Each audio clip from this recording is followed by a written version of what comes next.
So, hello everyone. I'm here again with Dr. Anne, and who's happy to talk to us again once more about water pollution and its effects in healthcare in Nigeria. My name is Lola, and I'm happy to be here with you too. Well, we're still not going to do that. So Dr. Anne, we had some recordings from um, some street recordings earlier on yesterday and today, and we brought them to you for you to be able to give us your opinion on what you think the general populace are thinking. So we have this lady here, and I'll just play you the video clip, and she was talking about water pollution and what she thinks could be done about it. It's very neat way. Like when they placed it, there are some people that are very good at cleaning their surroundings and making the thing appealing. And you don't think there might be germs in it? There will surely be germs. That's why you have to wash it. It depends on the kind of food I'm talking of. The type of food I'm talking about is fruits. Oh, fruits. Yes. Okay. All right. Thank you very much. Thank you too. Okay, yes. So we had a few questions we were asking the general public about what they understood what water pollution was about how they keep their own water at home, what kind of water they drink, where they buy food from, because everybody eats roasted corn and most times roasted and akara for pop, and they always buy a sewage over open drainage. So since we've started this exercise, I've stopped buying corn, or rather when I'm buying corn, I look around to see if they're over a gutter or just by the side of the road. So we were going, so a lot of us buy a lot of food and fruits and fruits that are exposed. And so could you tell us what kind of diseases and what other preventions that we could do if we are Africans, we would always buy food from the open market. So what can we do in that instance? Okay, so it's a major issue because I also like to eat roast corn, boiled corn, and you only get it on the roadside. Yes. So sometimes it's a tough call. Do you want to satisfy that urge, or do you want to go healthy and then avoid?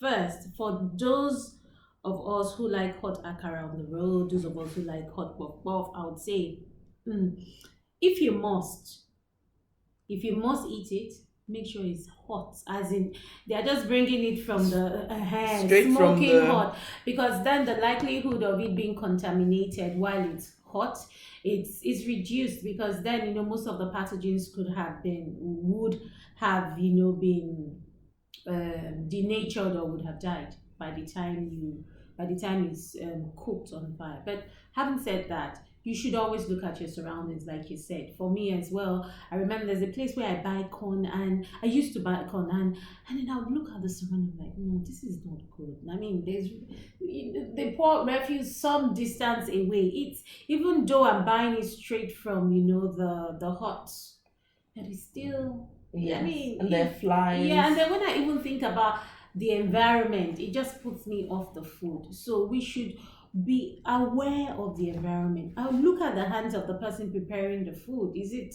I know that sometimes when we are buying boli and but we see their hands. We see their hands. And they pick it. And then, in fact, what the things that they use to wrap the food, sometimes it's obviously recycled paper. Yes, and sometimes it's really dirty. So to satisfy that urge of wanting to eat corn and weighing it against your health, I think, you have to, which one is better? Because if you come down with any disease, or you have diarrhea or dysentery, I was going to ask that, what sort of Yes. diseases could come across from you not buying food from healthy places, healthy so many restaurants as well. Anyway, yes, so many, from diarrhea infections, pathogens that cause diarrhea infections, things like just cholera, Vibrio cholera. So I'm going to mention some pathogens from cholera to hepatitis A and hepatitis E to typhoid, Salmonella typhi. All those things are waterborne diseases, and in fact, there are so many others. Even polio. You know, poliomyelitis is a waterborne disease. Yes, it is. Yes, It is. and most of these waterborne diseases are can be gotten from, can easily, apart from being in the water, fecal oral contamination as well. Okay, so doctor has now used the fecal oral. Can you break it down for us a little bit more? Okay, so some of the pathogens I had mentioned before, Yes. some of them are in the feces of infected Dead people. people. So when people don't wash their hands properly, Yes. and then somehow that hand gets into the food or gets into the mouth, it gets the pathogens in that feces can get into the body through hand to mouth contact, or when they do not wash properly and then they use that hand to handle food or to handle water, that gets into the food that we eat. Mm-hmm. Another way is water pollution. You know, especially with the way people just, I think it's in one of the videos, the way people just have open defecation. It's a problem. Yes, it's a problem. It's a problem, and it's even worse when there's raining season like we have now, because then rain falls and then it washes it. Even if people claim that, oh, okay, where we're polluting is not usually where people are, but when it rains or it floods, these things get to, to where people are. And then once you put your feet in the water, something drops in the water, you handle it. Even food that we buy on the road. Now, because there's a part that I take every morning, where people keep all these galas, the gala that people sell, the water, the plantain chips, all those things, the way they are handled. Sometimes if you see them, you won't even buy it you in the won't traffic. even buy, because, and then sometimes when you open it, some people even use their teeth to tear those things I open. always And those use, are ways especially when those fan milk Yes. ice cream, but you don't know how. I always think about it. Of course, when I'm giving to the children, I try to find a wipe. I wipe the tip off before they start to use it. But yes, we need to look at the hands. There's so many avenues for contamination from the things that we eat, especially when we buy food from the road and from the streets. It's like we can't Exhaust we it. can't exhaust it. Let me see if we can listen to something else from one of the videos. The only way I can think of is maybe if they put a lot of public toilets everywhere. That's the open defecation. So that they will have no excuse, because Nigerians can pretend. They can say they did not see this one that is here. But if there is so much on the road, you will not tell me that you did not see it. Okay, so that's about the open defecation. Yeah, so she was I think part of the questions you were asking people also was what can they suggest outside of what the government can do, that and also obviously what we can do to stop open defecation. And her own suggestion was a lot of public toilets, which I guess could come back to the government. I guess private people can also put up toilets. I've heard of cases where people are putting up toilets and they charge maybe 50 naira for use. For so use, that eventually exactly. the money is like It's a used revolving to thing. keep it clean, pay for water and things like that. So companies who want who are looking for CSRs. projects, Exactly. they can take that up. That is an example. Yes. And then I think another thing that we can do is we begin to actually engage those people who do it, because a lot of us are so embarrassed about it. So there's this area where I pass in the morning every morning, and then I see men. They just sometimes it's really embarrassing to actually engage them and say why they are at it and say, oh, why are you doing that? But do you know, a day ago, I saw a man. He had just finished, and then he was coming, and I wonder. I think maybe because we've had the discussion before. I think I was really. So I wonder. I stopped and I said, "Sir, Oga, please, it's not good." As you, I was a bit shaky because I had wondered, and then I saw his eyes; they were bloodshot. I'm like, "Hey, this guy." But I was maybe because Maybe the way he I hasn't said it, slept. and he was surprised at. No, I Being- think it's all those hard drug Okay. users or so. From what I saw, Yes. but I just felt that, and then maybe because of the way I Directly approached him. and then I wasn't very I didn't go to him the way I felt. I was like, okay, you know, good as they use that place to do what I say. It's not good now, and you can find a toilet, And then he first looked at me. I think he was calculating whether to be aggressive with me, and then he said, "Okay, I don't hear you." And then I wound up as fast as I could, and then I just left the place. But you see, for me, I think yes, there needs to be a lot more public toilets, because the public system is also very poor. So even in as much as yes, we have so many infrastructure now for the buses to go through, there isn't a rest stop.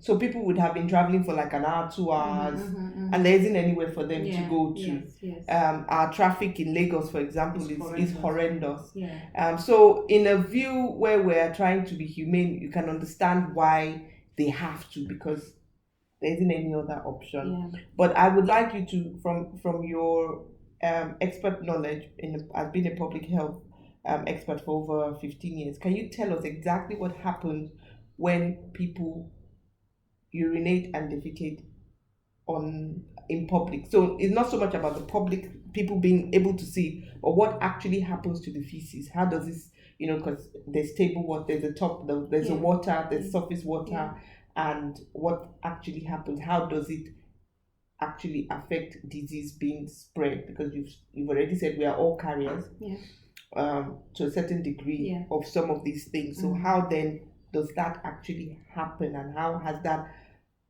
increased the amount of communicable diseases that we actually experience in Nigeria? Okay. First, we know that once there's a pollution, we have insects that go to, especially flies. Flies would transmit infection in the twinkle. I mean, before you blink, they've landed on the feces. Okay, so if there's disease, they land on feces, and then the next thing you're eating on the road, or the roads food sellers on the road, and then they land on it, and that's fast means of transferring disease. That's one. And then two, so when people poo or they wee along the road, it finds its way eventually into the table water. And sometimes when it rains, as we said, it carries all these things along. And then when they have disease and people, sometimes it gets into the water that some people use, because these days we have broken pipes. A lot of people use boreholes. There is a standard dimension for the distance between the sewage system and then water that you use from the house. But when people defecate openly like that, all that just makes it very easy for these things to move along and get into the water that we use for drinking and for doing other domestic things that we do at home. So easily, things that we're not even thinking about, in ways that we're not thinking about. Pollution is being passed around, it's being recycled around. God forbid that there is an outbreak of cholera. You can't imagine, and you know how very deadly cholera is. It can kill in 48 hours. You can. So if someone with cholera were to case scenario, were to just stool somewhere, apart from the fact that the flies can come and feast on it, and then they go to the nearest, food or fruits even displayed, and then they put it there, and then those things are not properly processed or washed. The number of, if 6 people just eat from there, that is an easy means of transmitting the infection or transmitting the disease.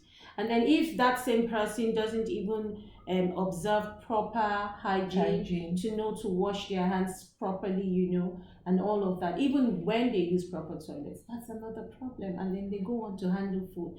So those are ways that easily, food can be contaminated, or our water can be contaminated, and then people get infectious diseases from such. So what then? So if, to recap now, on this, I don't know what we so for us at Healthbox, we're just trying to create a lot more awareness about certain things that we are doing wrongly in the nation, and we as Nigerians can change ourselves and our mindset. So once we change mindsets, then we can effectively start to change even some of our cultures if required. So to recap then, what would you want to give as a takeaway to our viewers regarding water pollution and communicable diseases? First, personal hygiene. I think that is very, very, very important. Ordinary things like washing your hands when you use the toilet, washing your hands not just washing, not just, some people, I just see them, they just get water, they rinse, they've gone. No, that's not enough. You've just rinsed it. There's still some pathogens in your hands. If we were to do can you show us the way to wash your hands? If we were to do a test now of the bacteria, of the bacteria in our hands, you'd be surprised. The type of pathogens that are still there. So basically, wash your hands after you've gone to the toilet. Take soap and wash properly. The crevices, you wash. Oh, okay. Yes, okay. You wash the crevices. You have to actually even wash, the back of your hands. And then there's usually this thing you can sing. I can't remember how many seconds that it takes now for you to actually properly wash your hands. But there's this song, you sing happy birthday to you, happy birthday to you. By the time you finish singing it, you would have washed your hands effectively enough. That is one. Two, that is after you even use the toilet, whether you are weeing or you're pooing. Then before you handle any food, no matter how clean your hands are, wash your hands again. It doesn't hurt us to wash our hands. And then for those of us, maybe we are always on the go, have hand sanitizers. There are hand sanitizers. We have, in fact, there are even some fancy ones that people use and they hang to their bags, just pick one and then just use it. It's not enough, but at least it's better than nothing. And then for the open defecation, please use a toilet. We know that, okay, for some people, because of the circumstances around them, they may not be able to use a proper toilet at that time. Then let's be more deliberate. Could they dig into the ground? That's what I was going to say. So can you just dig a bit and cover it up when you're done. If you don't have that opportunity or you don't have what to use, then can you use a bag? Yes, we have nylon bags. Even if it is paper, wrap it. Than just doing it openly. Those are bad, but it's still better than just nothing at all. Yes, it's better than just doing it openly. And then if you're a food seller, apart from we've talked about always washing your hands, always try to work in hygienic areas. Before you start, clean up the. I see people, they are selling food all around you. Is it the government that will come and clean the area for you? Well, just take a broom, sweep it, pack it. It's good for you. How can you be selling in an area where there's dirt all over the place? It doesn't even speak well of you, So as a food vendor on the road, at least take care of your immediate environment. That we have some of the things that we have power over. Let us use it. Let us clean our environment by ourselves. Don't wait for someone to have to tell you, you have to clean on sanitation day before you know to clean. No, first thing when you come, you clean. Last thing before you leave, you clean that area. It reduces the pollution that we have all around the place. Do something. Do the little that you can. Cover food. When you see that flies, the type of food that you have, flies are, it attracts flies. Yes. Cover it, please. Make sure that the food that you are selling to other people is good enough. Let them not say, it was when we bought it was probably the rice that we bought from Mama Rashidi that Make me have diarrhea. So let's do our own part in every little way that we can. It's not the government that's going to do Do everything everything, yes. for us. Yes. There was something else I wanted to mention, maybe before we finish. Well, I was going to round up. Okay, I was okay, going to alright. round up and just thank everybody for watching. And please follow us on social medias, Healthboxes at the Healthboxes NG. We have a YouTube page. We're trying to have a YouTube page, and you can also download our app. My name is Lola, and I'm a pharmacist. I'm proudly a pharmacist. Thank you for watching. Bye bye. I thought we were trying it.